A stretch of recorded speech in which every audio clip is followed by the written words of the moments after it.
परमेश्वर ने बोला और हो गया, परमेश्वर ने बोला और फिर परमेश्वर ने देखा, और 9 बार ऐसा लिखा। अगर परमेश्वर को 9 बार बोलना पड़ा वो देखने के लिए जो वो देखना चाहता था, और उसने हमें अपने स्वरूप में बनाया, तो इसका मतलब आपको और मुझे भी बोलना पड़ेगा, आपको और मुझे भी घोषणा करनी पड़ेगी। मैंने विश्वास किया इसलिए मैं बोला, अतः हम भी विश्वास करते हैं इसीलिए हम बोलते हैं। आज इस मीटिंग में क्या बोलते हो आप? वो स्त्री जिसको 12 वर्ष से लहू बहने की बीमारी थी, उसने नहीं कहा हाँ हम जाते हैं मीटिंग में, देखते हैं कुछ होता है कि नहीं होता, ये नहीं बोला उसने कहा आज जब उसके वस्त्र के छोर को छूंगी तो चंगी हो जाऊंगी। अगर आप आज इस मीटिंग में हो तो अभी बोलना शुरू करो जो आपका विश्वास है। आज प्रभु मैं इस मीटिंग से पूरी रीति से चंगा होके जा रहा हूं। प्रभु आज इस मीटिंग से मैं पूरी रीति से बदल के जा रहा हूं। प्रभु आज इस मीटिंग के बाद मेरा परिवार बदल रहा है, क्योंकि हम में विश्वास का आत्मा है। मैंने विश्वास किया इसलिए मैंने बोला। आप क्या बोल रहे हो आज? वो बार बार बोलती रही, बार बार बोलती रही। और आपका बच्चा है, उसका ऑटिज्म है, आज बोलना शुरू कर दो, यीशु की सामर्थ्य यहां पर है, यीशु की सामर्थ्य। प्रभु आज मेरे बच्चे का ऑटिज्म नाश हो रहा है। प्रभु तेरा धन्यवाद। प्रभु यीशु तेरे पुनरुत्थान की सामर्थ्य यहां पे है। प्रभु आज मैं पूरी रीति से चंगा हो रहा हूं। प्रभु आज मेरी परिस्थिति बदल रही है।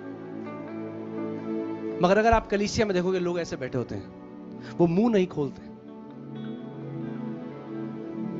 मैं हर बार ये बात बोलता हूं, परमेश्वर के लिए लाल समंदर 2 भाग करना आसान था कई मसीहों के 2 होंठों को 2 भाग करने से, क्योंकि 2 होंठ चिपके हुए हैं, कभी नहीं खुलते। आपको खोलना पड़ेगा, आपको बोलना सीखना पड़ेगा, आपको वचन की घोषणा सीखनी पड़ेगी।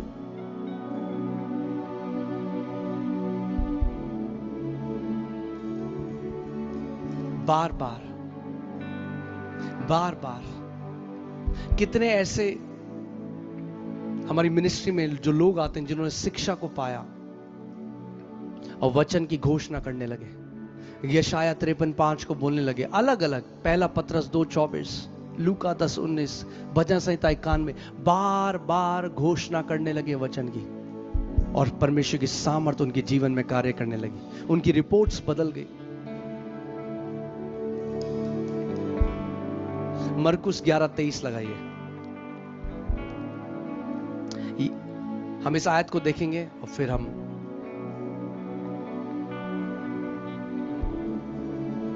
कुछ सीखेंगे।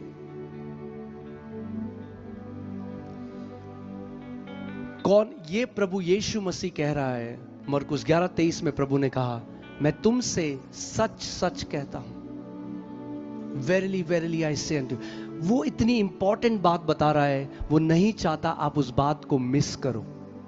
मैं तुमसे सच सच कहता हूं, मैं तुम्हें कुछ बहुत जरूरी बात बताना चाहता हूं। मैं तुमसे सच सच कहता हूं कि जो कोई इस पहाड़ से कहे, पहाड़ क्या है? पहाड़ वो चीज है जो आपके लिए बहुत बड़ी है, असंभव लगता है उस परिस्थिति का बदलना, वो पहाड़ है। अगर आप एक पहाड़ के सामने खड़े हो तो पहाड़ इतना बड़ा दिखाई देता है। आपका पहाड़ आपकी बीमारी हो सकती है, आपका पहाड़ आपका कर्जा हो सकता है, आपका पहाड़ आपकी अलग अलग परिस्थिति हो सकती है। और यीशु ने कहा, मैं तुमसे सच सच कहता हूं कि जो कोई इस पहाड़ से कहे कि तू उखड़ जा और समुद्र में जा पड़, और अपने मन में संदेह ना करे, वरन प्रतीति करे या मान ले, विश्वास की आंखों से उसको देखे, प्रतीति करे कि जो कहता हूं वो हो जाएगा, तो उसके लिए वही होगा। क्या होगा? जो वो कहता है। जो कोई इस पहाड़ से कहे उखड़ जा। यीशु ने ये नहीं कहा जो कोई मुझसे प्रार्थना करे कि प्रभु मेरे पहाड़ को उखाड़ दे। प्रभु ने कहा जो कोई इस पहाड़ से कहे। आपको सीखना पड़ेगा अपने कैंसर को कमांड करना। आपको सीखना पड़ेगा अपनी बीमारी को कमांड करना। आपको सीखना पड़ेगा उस मरी हुई किडनी को कमांड करना। आपको सीखना पड़ेगा अपनी बीमारियों से बात करना और उनको कहना, कैंसर यीशु के सामर्थी नाम में उखड़ मेरे शरीर से और समुद्र में जा पड़। जो कोई इस पहाड़ से कहे। यीशु जब पतरस की सास के पास गया तो उसने बुखार को डांटा, यानी बुखार सुन सकता है। अगर बुखार सुन सकता है तो कैंसर सुन सकता है, अर्थराइटिस सुन सकता है, हृदय का रोग सुन सकता है। जो कोई इस पहाड़ से कहे उखड़ जा और समुद्र में जा पड़, और अपने मन में संदेह ना करे। मैं फिलीपींस में था और फिलीपींस में एक पास्टर मुझे गवाही बताते हैं, उनकी पत्नी को कैंसर हो गया और डॉक्टर ने कहा लास्ट स्टेज है, पूरे शरीर में फैल गया और अभी बचने वाली नहीं है। और उनकी वाइफ और वो मेरे साथ बैठे थे और वो काफी बुजुर्ग हैं, 70 से ऊपर साल के हैं। काफी उन्होंने परमेश्वर के बहुत हजारों चर्चेज उनके हैं। और मैं फिलीपींस में था और वहां पे वो मुझे अपनी गवाही बता रही थी और मुझे इतना टच किया जो उन्होंने बताया। उन्होंने कहा मैं अपने बिस्तर में थी और मैं सोच रही थी हाय मैं तो अब मर जाऊंगी और अब तो मेरा कुछ होगा नहीं। और तभी परमेश्वर की आवाज उनको आई और प्रभु ने कहा उठ अपने बिस्तर से और अपने शरीर से बात कर, अपने शरीर को कमांड कर, उस कैंसर से बात कर। और वो कह रही मैं जो उस दशा में थी जब मैं अपने आप में दया खा रही थी, मैं अपने बिस्तर से उठी और अपने शरीर को मैं कमांड करने लगी, अपने शरीर से भविष्यवाणी करने लगी। आज यहां पर जितने वो लोग हैं जिनको डॉक्टर ने कहा आप जियोगे नहीं, जल्दी मर जाओगे, आज मिलकर एक भविष्यवाणी करेंगे। भजन संहिता 118 उसकी 17वीं आयत लगाओ। कितने लोग यहां पर एक दीर्घायु जीना चाहते हैं? मुझे अपना हाथ दिखाइए। हाँ, बिना अपनी सेवा को पूरा करे नहीं जाना है, बिना रेस को पूरा करे नहीं जाना है। पौलुस कहता है मैंने अपनी दौड़ को पूरा किया, मैंने विश्वास की एक अच्छी कुश्ती लड़ी। हालेलुया। क्या लिखा है यहां पे? मैं साथ में कहते हैं, मैं कहूंगा फिर आप इसकी घोषणा करा साथ में। तैयार हो आप? मैं ना मरूंगा, मजा नहीं आया। ऐसे घोषणा करो कि आपके हर एक सेल से वो आवाज आए, मैं ना मरूंगा वरन जीवित रहूंगा और परमेश्वर के कामों का वर्णन करता रहूंगा। मैं ना मरूंगा वरन जीवित रहूंगा और परमेश्वर के कामों का वर्णन करता रहूंगा। मैं ना मरूंगा वरन जीवित रहूंगा और परमेश्वर के कामों का वर्णन करता रहूंगा। हालेलुया। अगर डॉक्टर ने आपको रिपोर्ट में ये लिखा है तो ये आपका खाना है, ये आपकी दवाई है, ये आपका सब कुछ है। सुबह और शाम वचन पर मनन करना, वचन की घोषणा करना हजारों बार।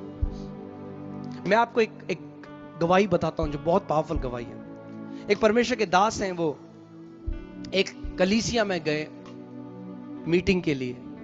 तो वहां के जो पास्टर थे उन्होंने उनको कहा कि हमारी कलीसिया में एक यूथ ग्रुप का एक यंग लड़का है, अभी अभी उसकी शादी हुई कुछ महीनों पहले, और वो बिल्कुल मरने पे है।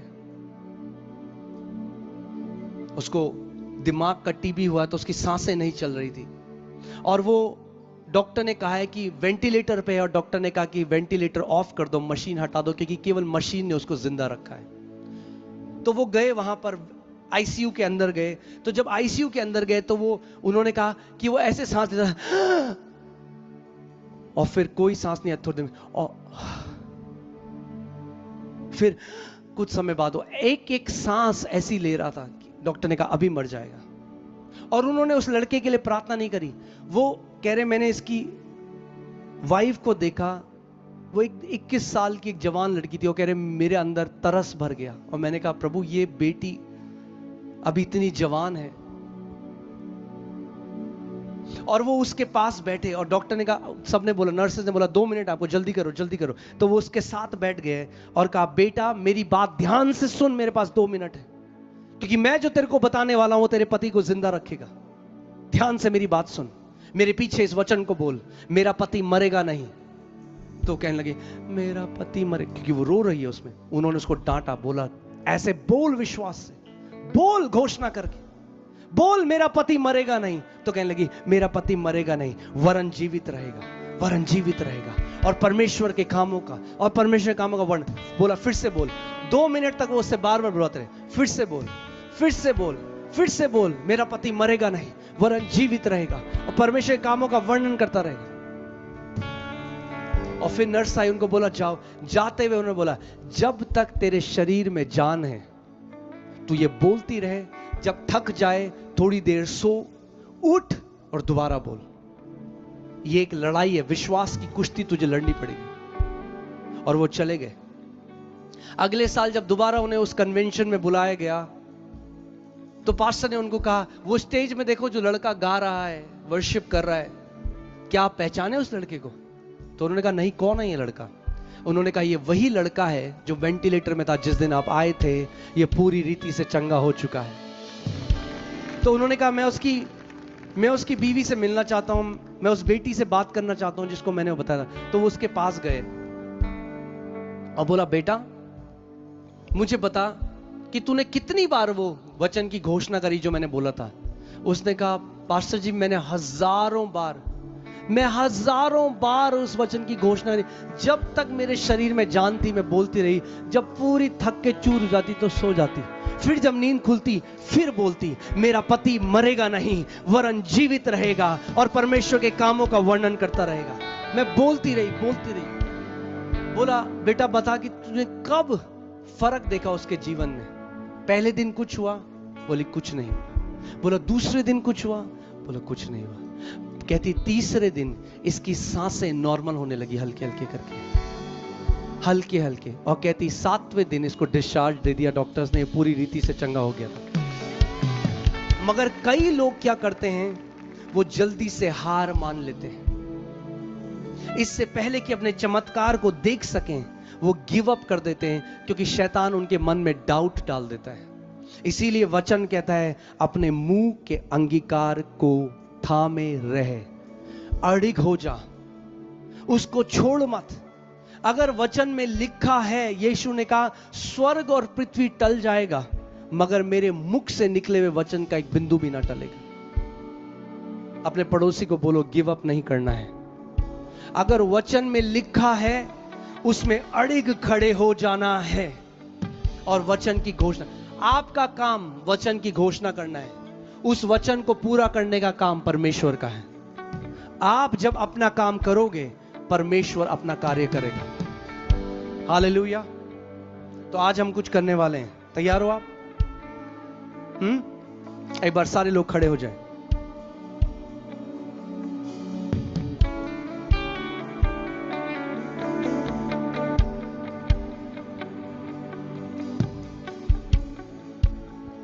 आमीन। तैयार हैं आप लोग? यीशु ने कहा जो कोई, यहां पे अगर जो कोई है मुझे अपना हाथ दिखाओ अगर आप कहते हो मैं जो कोई हूं। हाँ, यीशु ने ये नहीं कहा जो बहुत आत्मा में बड़े हैं, यीशु ने कहा जो कोई, यानी कलीसिया में जो सबसे छोटा है, जो अपने आप को सोचता है प्रभु मैं तो लायक नहीं, प्रभु कह रहा है प्रभु मैं तो पहाड़ नहीं उखाड़ सकता, यीशु कह रहा है तू उखाड़ सकता है, तू उखाड़ सकता है। मैं विश्वास करता हूं कि तू उखाड़ सकता है। जो कोई इस पहाड़ से कहे, अब इस समय मैं चाहता हूं कि आप उस पहाड़ को अपने आगे रखो। आपका पहाड़ आपको पता है, किसी को आपको बताने की जरूरत नहीं। चाहे वो बीमारी है, चाहे वो आपके बच्चे की हेल्थ है, क्या आपका है और क्या करना है उस पहाड़ से? क्या कहना है? उखड़। इस समय आपको बीमारी से कहना है अपनी, कैंसर है तो कैंसर कहना उखड़ मेरे शरीर से, निकल मेरे शरीर से बाहर। अथॉरिटी के साथ कमांड करना है। कितने लोग यहां पे जानते हैं उन्हें अधिकार दिया गया है? बोलो मुझे अधिकार दिया गया है। जोर से बोलो, मुझे अधिकार दिया गया है पहाड़ों को उखाड़ने का। तैयार हो आप? मैं 1 2 3 बोलूंगा और आपको अपने पहाड़ों का नाम लेकर अधिकार के साथ उसको बोलना है, आज तुझे मेरे जीवन से उखड़ना पड़ेगा। आमीन। 1 2 3, कम ऑन चर्च, मुंह खोलो, उखाड़ो पहाड़ों को। बोलो उस कैंसर, बोलो उस कैंसर को उखड़ मेरे शरीर से। बोलो उस खून की बीमारी से उखड़ मेरे शरीर से। बोलो उस ऑटिज्म से उखड़ मेरे बच्चे के जीवन से। बोलो, अपने मुंह को खोलो, अपने मुंह को खोलो इस समय। Come on, hallelujah. मुंह को खोलो, मुंह को खोलो इस समय।